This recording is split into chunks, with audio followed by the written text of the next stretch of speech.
Welcome to the porch here on St. Simon's Island. I'm here with Palmer Fortune. He is the owner of this restaurant. How are you? Doing great. Thanks for having us. Thanks for being here.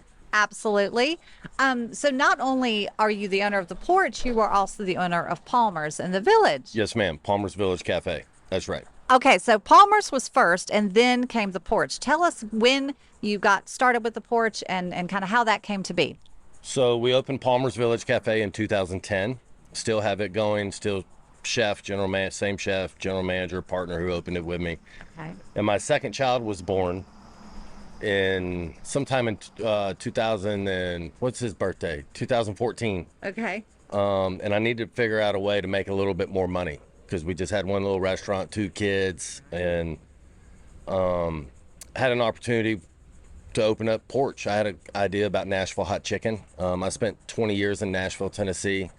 We still have a home in Nashville, Tennessee. So I kind of grew up on Nashville hot chicken, and it was getting kind of popular. And here on the island, there wasn't even a restaurant you could go buy fried chicken. The best fried chicken, I think, on the island or in Glenn County may have been Winn-Dixie. Oh, wow. Yeah. I mean, that's where people would probably go and buy their fried chicken. And this property had been for sale for years, and we had an opportunity to get in and do it. So this beach cottage, it was a beach cottage here forever. And we just tore it down to the studs and built a restaurant out of it. And a neat little story about that is when we were in, all the reclaimed wood inside, so all the wainscoting and all that is the original wood of the interior of the home. And back in behind all that wood, we found receipts from J.C. Struthers from 1930s. Oh my God. For where they bought the wood to build this house. So that's a cool little story. Yeah. Yeah.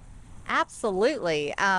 Well, I think that's part of the appeal. Obviously, we talked about the porch and the porches, this great outdoor space, which we're going to show here in just a minute, and then the multiple screened porches. Well, that's the reason we called it Porch. Right. Because the design was to have a wraparound screened-in porch. The yard was kind of I've got to give my wife Amanda credit for that. Yeah. Because living here as a resident, there aren't many places we could go as a family with kids to eat, and our kids could be somewhere safe in a locked up area. Not a cage, but like just I know where our kids are. Contained. Contained. They're not at the table, and Safe. adults can have a drink, Right. conversation, and the kids are over there playing or doing something. And that's really been a home run for us. And the community here has really embraced our business, embraced our staff, embraced our people, and we're really grateful for that. It's been good.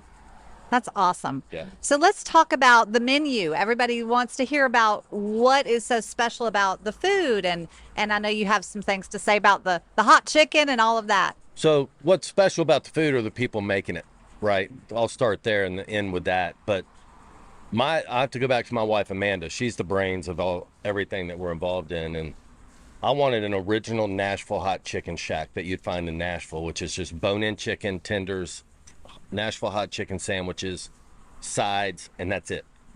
And Amanda's like, well, the demographics in which we live, we're going to need to provide something healthy, like salads, roasted bone-in chicken, get into fried shrimp, fried catfish, that kind of stuff. So the menu kind of evolved that way. And thank God, because I think the healthy options and the $10 daily specials really have helped establish us as just a fun, casual place that's affordable, and just a fun hangout place to be. So that's kind of how the menu, but I'd say everything we can do scratch, we do scratch here. So like even the pimento cheese that we put in the pimento cheese grits, Yep. we make the pimento cheese, and we've been making it at the cafe for years. So we're foodies. We brine our chicken for 24 hours. It's never frozen.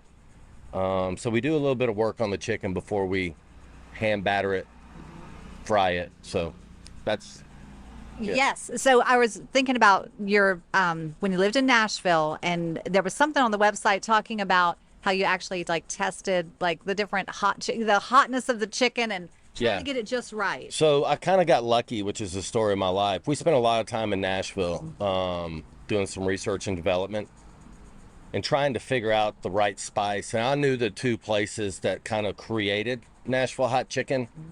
One place is called Hattie B's, and the other is Prince's. Now, Prince's was the original Nashville hot chicken in Nashville, and it's just a little dump in a bad part of town, but it's the best. And it's still today is probably the best. Wow.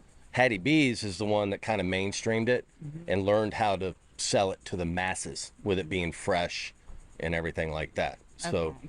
there's a guy that the gentleman who founded Hattie B's is a family friend of mine years back. And he spent about an hour and a half on the phone with me and told me everything they did when they opened up their first restaurant. And he told me everything except the dry spice ingredient that makes the Nashville hot and how to apply it, how to make it, all that. So that was a lot of trial and error. Yeah. And I hope that we've done it right. We're not trying to do our version, Right. like Palmer's version of Nashville hot chicken. We're really just trying to pay homage to authentic Nashville hot chicken. And I hope that we're doing the best that we can. The thing that makes this restaurant are the people. Yes. Like hands down, Right. the people. I mean, we have people, I'd say more than half of our team here opened this restaurant with us when we opened, and they're still here today. And Chef John B., who opened up the cafe with me, who might be the most talented chef in Georgia, if not the Southeast, oversees both these restaurants today. And Okay. so we have great management, we have great dishwashers, we just have great, because I live in Texas now, and we have great people that run our businesses, and we're very fortunate for that. Yeah, so I know when we interviewed you for Palmer's, that's what you were saying about Palmer's as well. So it's the same philosophy here at the Porch. Tell And us I've about. had nothing to do to make all that happen. All these other people have made all that happen. And Well, I just kind of, I think it starts with you. well, I take a risk and have an idea, but Right.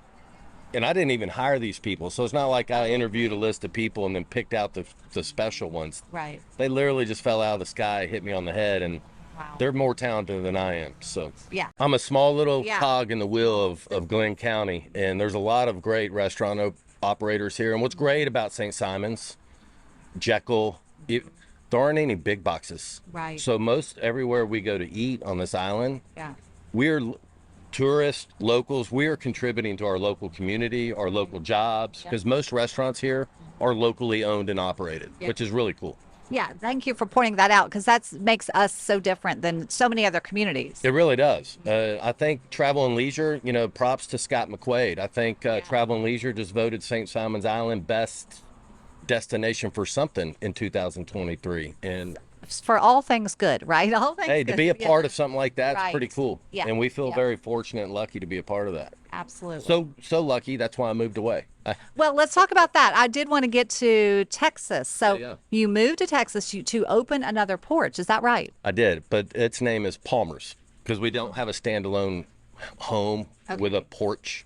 Okay. So we just called it Palmer's. Okay. And I guess my ego got involved a little bit. But be careful what you ask for. Right. The grass isn't always greener. Really? The restaurant's good, Okay. but I live in a big city now. Yeah. And I think I'm the only person in Dallas that moved from St. Simon's Island to Dallas. Most people are moving from Dallas to St. Simon's. Yes. So, but I miss home. Yeah. And this is my home. Yeah. And this place gave me a life Right. and a great life. And I'm indebted to this community forever, for sure. Wow. So when are you coming back? I'm here now. I'll be leaving at some point, but I don't know that we'll come back until we retire. Okay. Yeah. Okay. But we spend my wife and kids spend summers here, and Right. we still have a lot of friends and love it. And Yeah. you know, Good. so Okay. yeah. Well, my final question is, what is your secret to now 3 restaurants, Palmer's here on the island, the Porch, and now Palmer's in Texas? Like, you're not only successful, but it's also sustainable. So what's your secret? The secret here, it's got to be people. Right. It's just, it has to be people. The secret here is this place. Yeah. Oh, yeah. The place alone helps sustain our business. It's beautiful. There's always customers. Yeah. But then the locals, because once you hit August, mid-August, September through February, you're reliant on people like yourself, Right. your husband, your families, and all locals that live here. Okay. So their support of our establishment really helps make us what we are. Okay. Yeah. Interesting. Yeah. Yeah. Yeah, so tourists are awesome. Please come and enjoy the porch. But also, this is a local business for the locals and for the communities. And when you drive by, it's very inviting. As you know, we're gonna, like I said, we're gonna film this area, and you said your wife had a lot to do with that. Just the fact that there are games and it looks so inviting. I mean, from the street, you drive by and you're like, that's where I'm gonna go eat. You know? It's been an interesting thing to watch evolve through I think that we're into our 5th year here at Porch. Okay. I think we opened March of 18, and it's been interesting to watch it evolve. But what's so nice is, I mean, you're sitting under 100-year-old oak trees, canopied in a front yard, a couple of blocks from the beach, Yeah. and to see this property grow. This property sat here for years, dilapidated, Right. and that building next door we own, and we were able to refurbish that. And I think just from a community standpoint, driving by, at least it's something nicer to look at than what was here before. Absolutely. So whether the Right. business is successful or not, Right. we added something a little nicer aesthetically to look at for everyone that's here. So Yes. if nothing else, we have that. So Yes. Yeah, You yeah. contributed to the aesthetic as well as for all the foodies and all the great and would you things. believe that the engineering department in the county came to our engineers here and said, hey, for right of way, we need y'all to cut those oak trees down in the front. Now, this was during the time where we were in commission meetings as an island, the people being threatened to go to jail or be arrested for cutting down any type of tree. Right. So that was just a funny side note on that. I think it may have been a mistake. I'm not sure, because they couldn't figure out what the entrance or the exit should be. And because of right of way, line of sight, they said these trees have to go. And we're like, Yeah. okay, good luck with that. So, Oh my gosh, they're beautiful. oh yeah, Yeah. yeah. Make It's great. it shady and nice. Yeah. So, what's your Okay. favorite thing at Porch? I was just thinking about the menu. I love sides because I'm more into the vegetables and all that. So like the Brussels sprouts, the pimento cheese grits. Have you tried the porch corn, the grilled corn on the cob? Now he loves the porch corn. Nice. Yeah. Yes. the Yeah. corn, Oh, Ice cream nice. Vanilla or sandwiches. chocolate? Okay, I hear you. Nice. banana pudding. I love that. Yeah. So that's home. Like, it's Yeah. it's been good. But I'm sure all of people it. make better banana pudding, but ours is edible, and No, I think it's delicious. Yeah. great. That's nice to hear. Yeah. I like it. So, And the mother clucker. That's these funny names. So sandwiches, mother clucker, and yeah, the mother the clucker, the Nashville hot chicken sandwich. Was funny is last year was our first year as a vendor in the State Fair of Texas. oh, wow. We were able to get, which is the largest fair in the world. Oh my god. And they had 2.1 million people through the fair in 23 days last year. And we sold 19,000. So we're the official Nashville hot chicken vendor of the State Fair of Texas. Wow. And Huge. we sold 19,000 sandwiches in 23 days. Oh my gosh. And then the frosé, we sold our frosé there, which is a big hit here. Frosé Fridays, $5, 12 ounce Dixie cup full of frosé for $5 every Friday. Nice. So Frosé Friday out in the, oh yeah. And then Frosé Friday. during school, you'll see all the moms up on the porch Right. drinking frosés on Friday, Oh and all my their little kids are throwing the beanbags on the roof and killing each other with the blocks. So it's a lot of fun. Gosh, yeah, yeah. And we went through 137 cases of rosé wine in 23 days for frosé at the fair last year. So that was really cool. Yeah. Yeah. But here we have Mother Clucker Monday. Okay. So it's $10 for a Mother Nashville hot chicken sandwich, choice aside, 20-ounce refillable drink for $10. Wow, great deal. Taco Tuesday, shrimp tacos, catfish tacos, chicken tacos, 2 of them aside, 20-ounce drink, $10. Healthy Hump Day, Wednesdays, house salad, spinach salad, Caesar salad, choice of any style chicken, 20-ounce refillable drink, $10. Thursdays or Taps Thursdays, we could have called it Thirsty Thursday, but that had been taken, I think. Yeah. But we call it Taps Thursday, so any draft beer is half off all day Thursdays. And then Friday, Frosé Fridays, and then we do Nashville hot shrimp po' boy Saturdays. So you can get a Nashville hot fried shrimp po' boy aside, 20-ounce drink for $12 on Saturday. And then Sundays are bone-in Sundays, so 2-piece bone-in side and a 20-ounce refillable drink for $10 on Sundays. So we try to do a $10 special every day, especially for the locals. And a lot of this island's built on workers, construction workers, electrical workers, power line workers, Yeah. plumbers, Yard work. all that stuff. And we needed to have a place that was affordable and not too uppity up or high scale, and we're flooded with that type of client, which is great too. So Yeah. what's nice about this concept is any day during the week in the yard, you can see a doctor in the yard eating, a lawyer, a plumber, an electrician. It really just, it spreads across all lines. So that's been fun to watch too. Yeah, really, once again, bringing the community together in a way. That's what we try to do. Yeah. I mean, Porch is the place to go eat, relax, have fun, and people watch for sure. Yes. Yeah. And make That's fun. our favorite. I love the people watch. Yeah. You should come to the fair this year. You'll be able to watch a whole lot of things. I'm sure. Yeah. I'm sure. Quite entertaining. Yes. But the Porch has been great. But our people here make it what it is. Yeah. And especially not living here, it's their ship, and they've really directed it well, and we're really grateful for them. So, Right. yeah.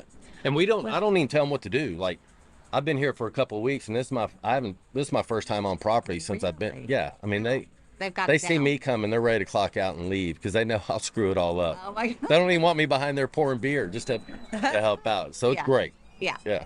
Well, you have a wonderful restaurant, a fabulous team, great chef, wonderful food, all these specials that I was actually not aware of that. Yep. So thank you for clarifying. Yes, ma'am. And we just appreciate your time today. Thank you for taking your time to let us be a part of it. It helps. What y'all do helps our business and certainly helps our community also. So it's really cool. Thank you. Thank you. Yes, ma'am.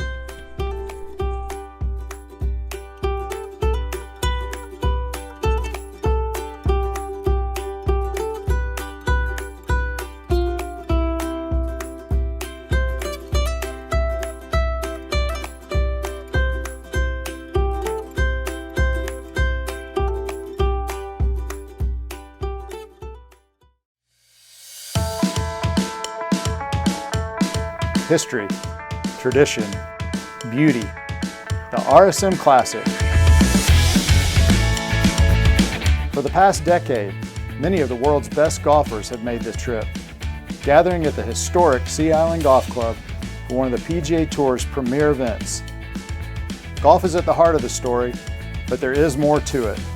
It's also a seaside getaway, bathed in southern hospitality and a variety of five-star experiences at every turn. The RSM Classic is like no other tournament, and it all began with a simple vision. You know, the story goes back to Bill Jones and the Jones family. They've been friends of ours for a long time. Davis and Bill were close, and they had a vision of having a PGA Tour event here.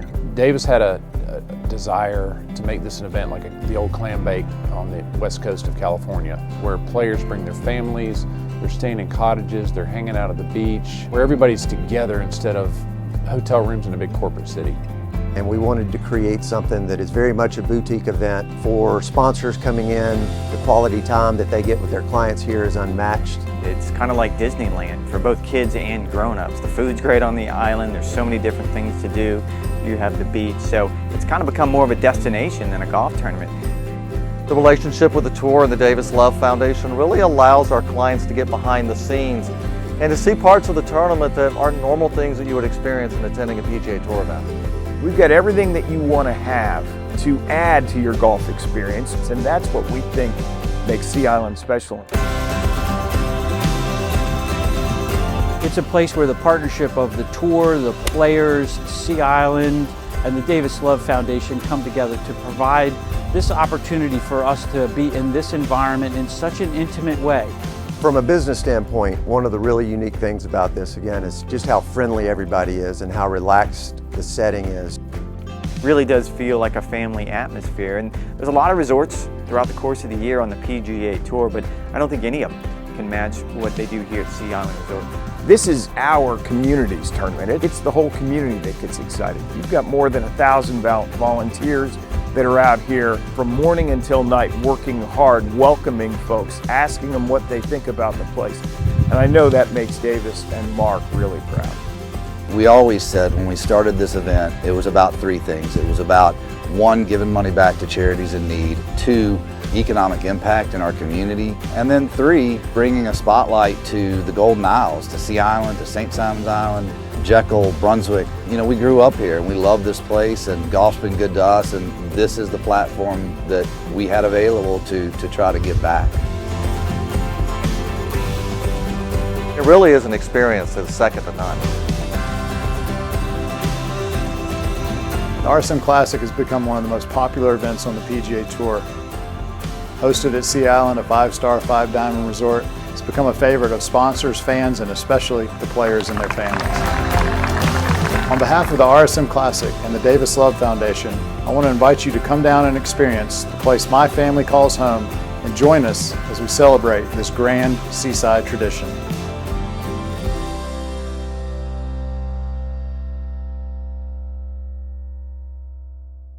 Experience the splendor. Experience the escape. Experience exclusivity.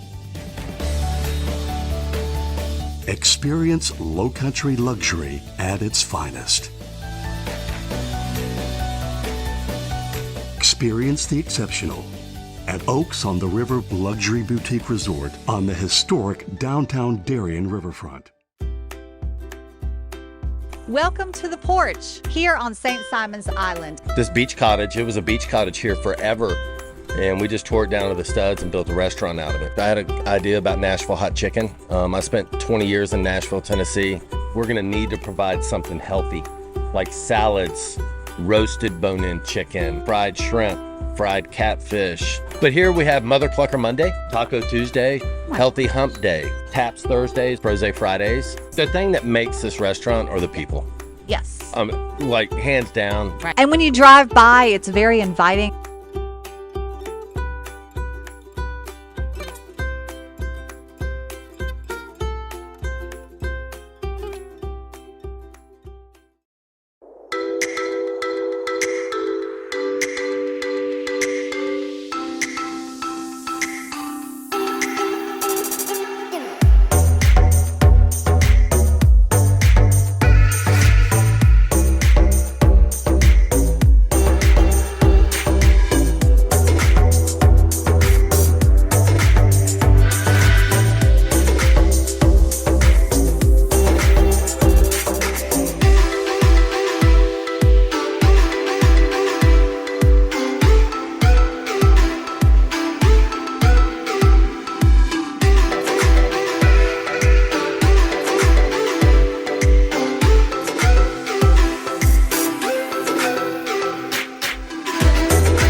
in your wildest dream, or the wildest dream of anybody that's ever been born on this earth, would have not have been able to come up with the game plan for Okefenokee, just like they wouldn't have been able to do it for the Grand Canyon, or the Everglades, or the Redwoods of California, or any other place.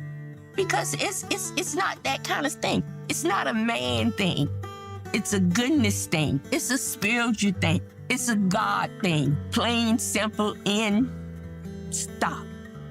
It's almost religious. I'm gonna cry. You can feel God everywhere. You can just feel Him. And I think that's what I like about it. Essentially, Okefenokee Swamp is a very shallow lake full of interesting birds, interesting plants, lots of amphibians, reptiles, lots of alligators. It kind of looks like the Serengeti, except it's wet. This is the Okefenokee Swamp. More than 400,000 acres of wildness, the ancestral lands of Muskogee Creek, untouched, unspoiled, the largest blackwater wetland in the U.S. Though the swamp is shallow, it runs deep in the souls of the people that surround it, many whose roots run back hundreds of years. But the swamp doesn't just feed their souls. It supports a tourism industry that creates 826 jobs and $17.5 million in employment income annually. For the rest of us, the hundreds of thousands who visit the Okefenokee each year, and those that don't, the swamp provides everything from unprecedented wilderness experiences to to clean water to a carbon sink that serves as a hedge against global climate change. But all of that could change if the state of Georgia chooses to allow mining interests to dig 50-foot deep pits in Trail Ridge, a sandy rise of land bordering the swamp, in order to extract common titanium-bearing minerals. Well, the Okefenokee, it is the swamp, but it also includes Trail Ridge. Trail Ridge is part of the National Wildlife Refuge itself. It's all connected. So if you care about the Okefenokee, you have to care about what's going on Trail Ridge. If you want to protect what's on the inside, you need to protect what's on the outside. Hydrologists warn that mining Trail Ridge will lead to lower water levels in the swamp, setting off a series of impacts ranging from reduced recreational use of the swamp's boating trails to more frequent and intense wildfires. The beauty of the Okefenokee is it's a largely unmolested, unmodified system. We can avoid the problems in the Okefenokee by not letting them start.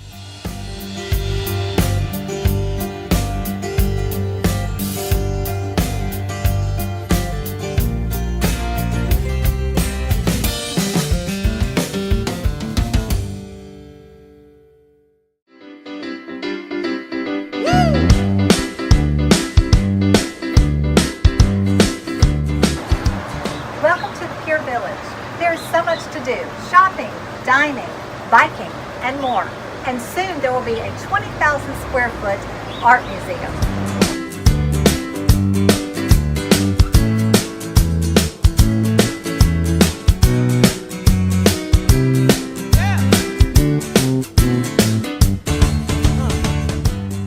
Mr. Philip Anschutz plans to build a 20,000 square foot art museum right here on the corner of Mallory Street in the Village.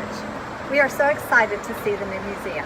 It's going to be Greek Revival architecture, and it will house his own private collection of American historical art. Stay tuned for more of Golden Isles TV coming up next.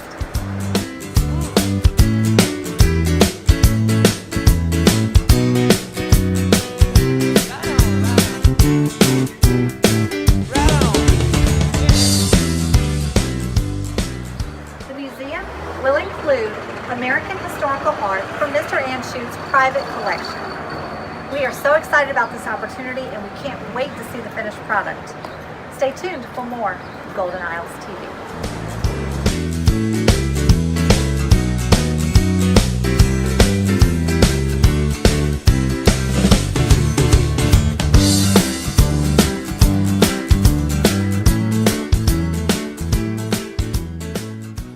This new art museum is going to be Greek Revival style architecture with tall columns at the entrance.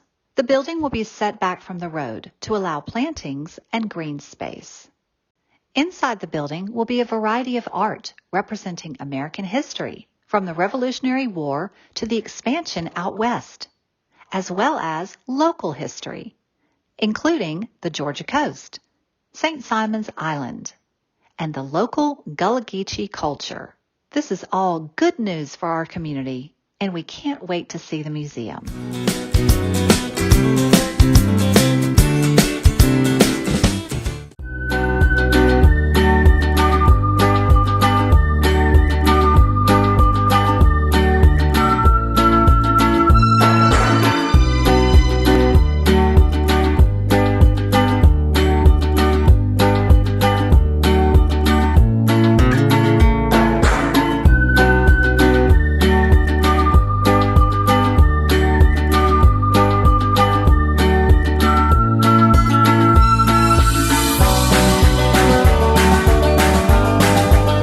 I'd like to thank all the people that have worked with us throughout the years. And we've got a great staff. Just everyone that's had anything to do with Palmer's Village Cafe. We have a great chef, great staff. You're known for your food, of course, and the chef has everything to do with the food and what goes on in the kitchen. We're about a 90% scratch kitchen, so we take pride in breakfast and try to do it from scratch.